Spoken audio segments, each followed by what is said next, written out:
Hello friends, तो आप सभी का स्वागत है आपके अपने यूट्यूब चैनल हॉरर कहानियाँ हिंदी में। तो बिना किसी देरी के चलिए शुरू करते हैं आज की कहानी।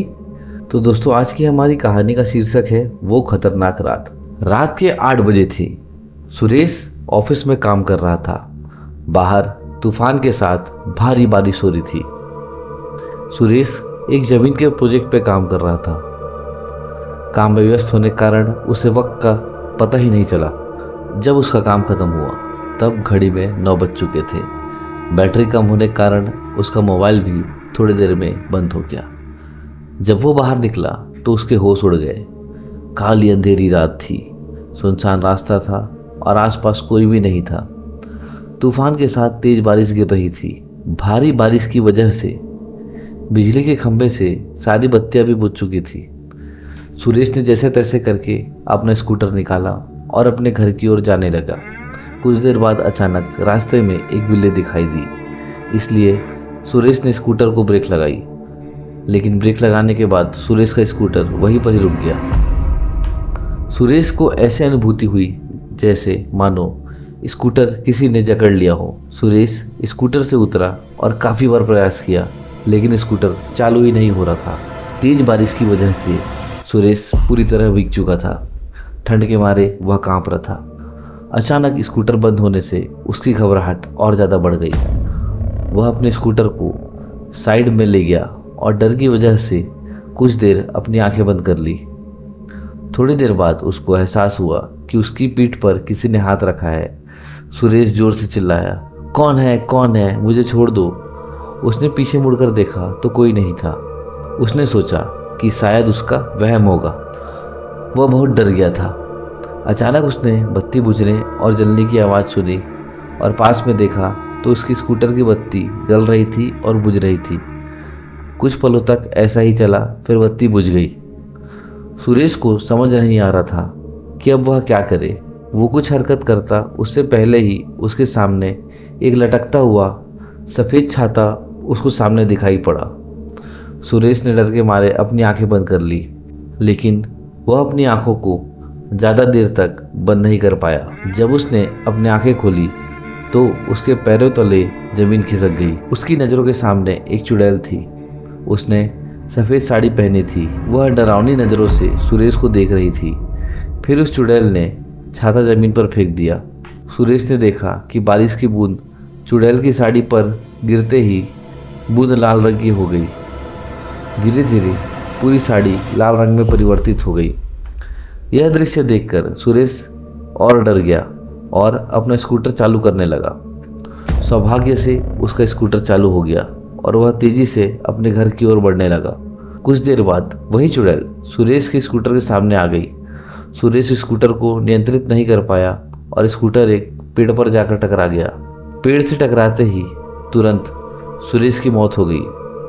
अगले दिन सुबह जब कुछ लोगों ने देखा तो पुलिस को बुलाया और लाश को सुरेश के घर वालों को दे दिया और पुलिस जांच पड़ताल करने लगी और जांच पड़ताल करके बताया कि सुरेश की मौत अकस्मात हुई है। वह तेज रफ्तार से स्कूटर चला रहा होगा और नियंत्रण न रहने पर पेड़ से टकराकर उसकी मौत हो गई। सुरेश की मौत के कुछ दिन बाद ऐसी ही तेज बारिश हुई जितनी उस रात को हुई थी। सुरेश के 2 खास दोस्त थे, रमेश और परेश। वो दोनों सुरेश के साथ ही काम करते थे। रात के 3 बजे थे। रमेश अपने कमरे में सो रहा था। उसको आसमान से बिजली कड़कड़ाने की आवाज़ सुनाई दी। रमेश ने अपना ध्यान सोने पर केंद्रित किया। अचानक उसको ऐसी अनुभूति हुई जैसे किसी ने उसको एक थप्पड़ मारा हो। वह नींद से जाग उठा और आसपास देखने लगा। आसपास कोई नहीं था। फिर थोड़ी देर बाद कमरे की बत्ती जलने और बुझने लगी। यह देखकर रमेश बहुत घबरा गया और कंबल ओढ़कर सोने का प्रयास करने लगा। उसने महसूस किया कि उसका कंबल कोई पीछे से खींच रहा है।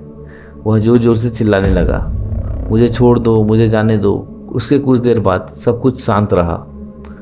फिर अचानक खिड़की अपने आप खुल गई और उसमें से एक हाथ बाहर से अंदर आया जिसकी हथेली पर खून ही खून था। उस हाथ ने कसकर रमेश का गला पकड़ा और उसको मौत के घाट उतारकर रस्सी की मदद से पंखे से नीचे लटका दिया। अगले दिन सुबह रमेश का दोस्त परेश जब उसको बुलाने आया तब उसने यह दृश्य देखा और तुरंत पुलिस को सूचना दी। पुलिस ने जांच पड़ताल करके इसे खुदकुशी का नाम दिया और कहा कि रमेश ने तनाव और किसी बात के दबाव में आके आत्महत्या की होगी।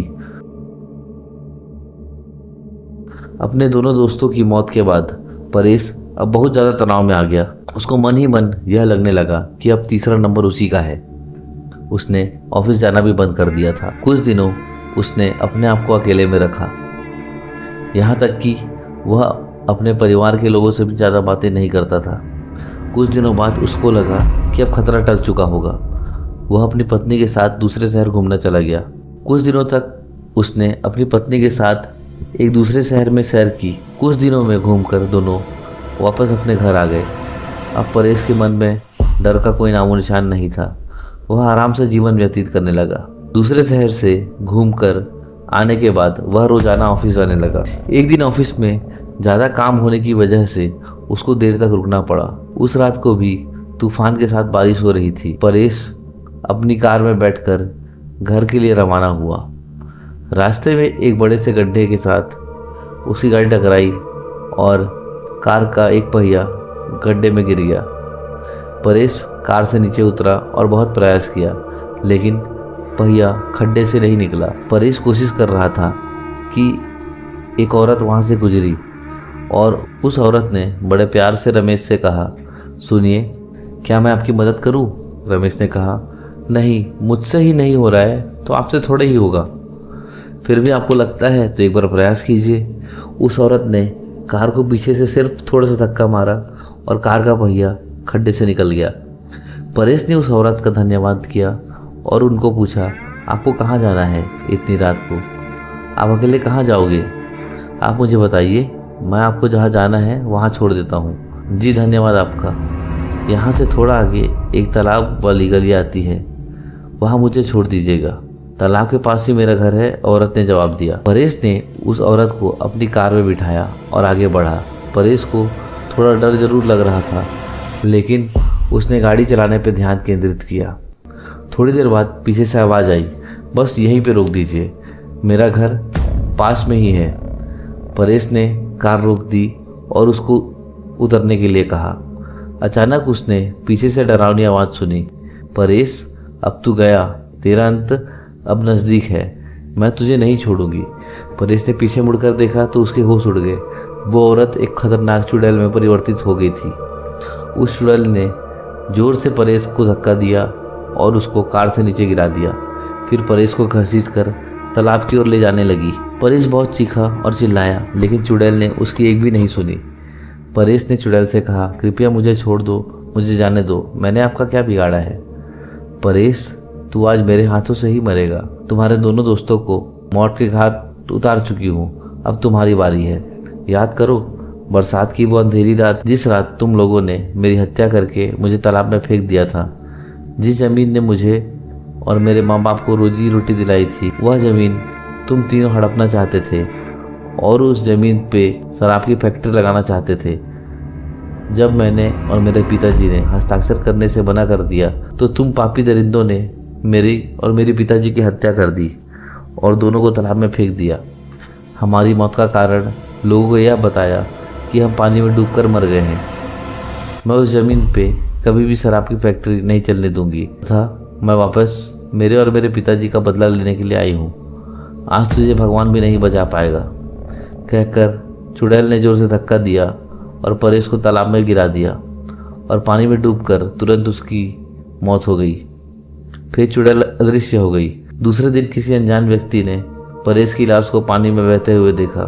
वो तुरंत पुलिस को संपर्क किया तो पुलिस ने जांच करके उसकी लाश उसके परिवार को दे दी तथा मौत का कारण बताया कि उसकी मौत पानी में डूबकर हुई है। तो दोस्तों, आज की आपको कहानी कैसी लगी? अगर आपको यह कहानी अच्छी लगी तो इस कहानी को लाइक कीजिए और हमारे चैनल को सब्सक्राइब कीजिए। Thank you.